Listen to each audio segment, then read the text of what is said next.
تھوڑی سی بات لیلۃ القدر کے حوالے سے کر دوں، پھر ہم چلتے ہیں آگے۔ نبی صلی اللہ علیہ وسلم نے فرمایا کہ لیلۃ القدر میں یہ دعا زیادہ پڑھا کرو، اللہم انک عفو تحب العفو فاعف عنا۔ اے اللہ تو معافی کو پسند کرتا ہے، سراپا معافی ہے، بس تو ہمیں معاف کر دے۔ قرآن میں 2 جگہ اللہ نے لیلۃ القدر کی فضیلت بیان کی، ایک سورہ دخان میں اور ایک سورہ قدر میں۔ سورہ دخان میں کہا انا انزلناہ فی لیلۃ مبارکہ، ہم نے اس قرآن کو نازل کیا برکت والی رات میں۔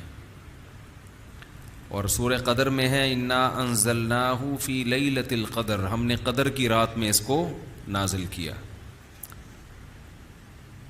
اور دونوں جگہ قرآن میں ہے تنزل الملائکۃ والروح فیہا من کل امر باذن ربہم من کل امر، کہ فرشتے اس رات میں اللہ کے حکم کو لے کر نازل ہوتے ہیں۔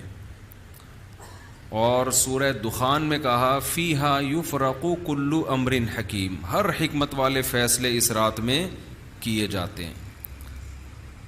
تو یہ سب لیلۃ القدر کے بارے میں ہے، اس کو لوگ شب برات پر لے جاتے ہیں۔ اور قرآن میں ہے خیر من الف شہر، 1000 مہینے سے بہتر ہے۔ تو اس لیے لیلۃ القدر کو تلاش کرنا چاہیے، ہمیں متعین طور پر وہ بتائی نہیں گئی ہے، بتایا گیا تھا نبی صلی اللہ علیہ وسلم کو، لیکن آپ کو بھلا دیا گیا۔ اس میں حکمتیں ہیں، مصلحتیں ہیں۔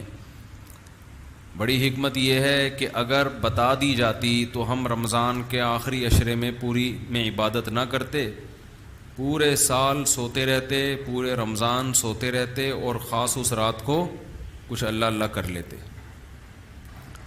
اور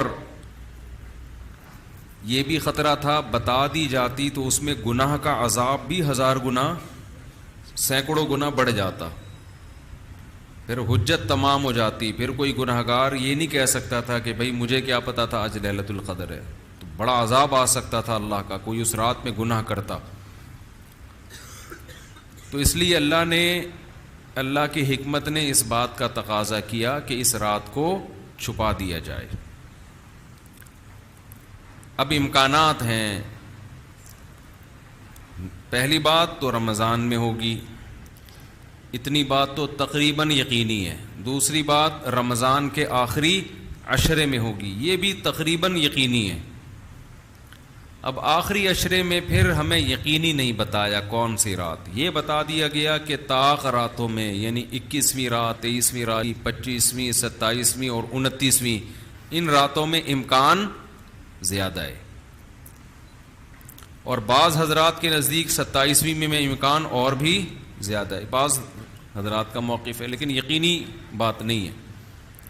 تو طاق راتوں میں یعنی کوشش تو کریں رمضان کے آخری عشرے میں عبادت کریں، ورنہ کم سے کم آخری درجہ کیا ہے کہ رمضان کی طاق راتوں میں خود بھی نماز، تلاوت اور دعا میں دل لگائیں، اور اپنے گھر والوں کو بھی نمازوں اور تلاوت میں لگائیں، دعاؤں کو، بچوں کو بھی لگائیں، اٹھایا کریں رات کو جا کے کہ بیٹا اٹھو، تھوڑا اللہ اللہ کر لو، نماز پڑھ لو، کچھ اللہ سے دعائیں مانگ لو۔ دعا کو بہت فوکس کرنا چاہیے، آج کل دعاؤں کو چھوڑ دیا بالکل، حالانکہ سب سے بڑی عبادت ہی دعا ہے۔ دعا میں اللہ اور بندے کا جو کنیکشن ہوتا ہے نا، وہ نماز میں بھی نہیں بنتا، وہ تلاوت میں بھی نہیں بنتا، وہ جو تعلق بنتا ہے نا اللہ اور بندے کا دعا میں، وہ کسی عبادت میں نہیں بنتا۔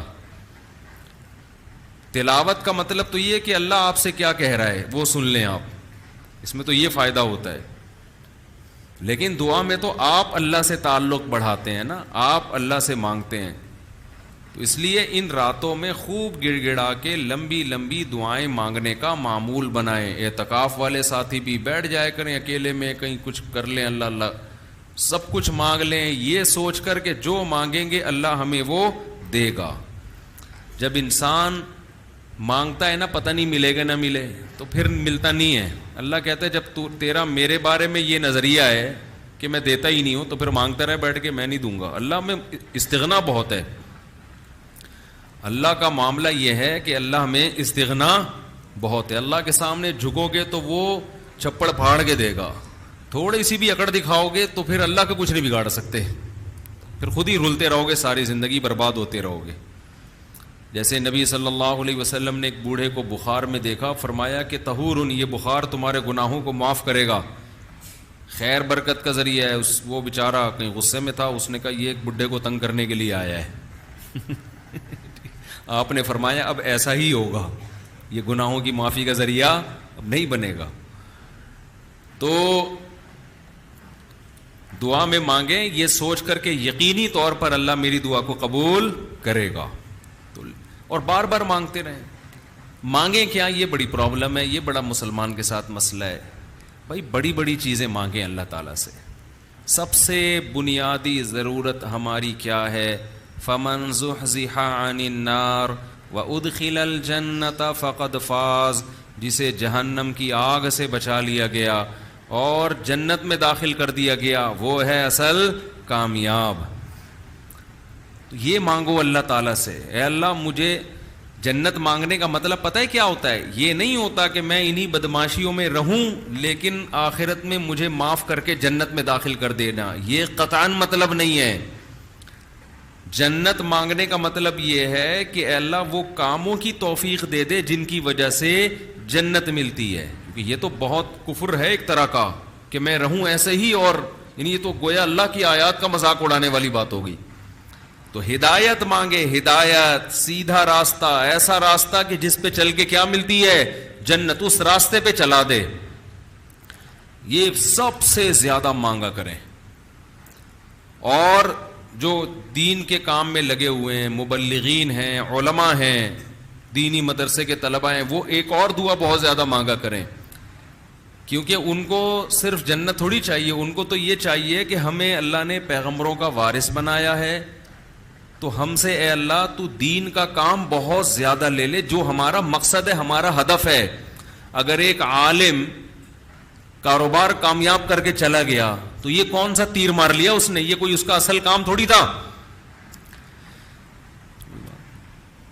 ایک عالم شادی کر کے 4 شادیاں کی اور دھڑا دھڑ بچے پیدا کر کے دنیا سے چلا گیا, کام تو یہ بھی اچھا کیا اس نے, لیکن یہ اس کا اصل ہدف, یہ تو کوئی بھی کر سکتا ہے.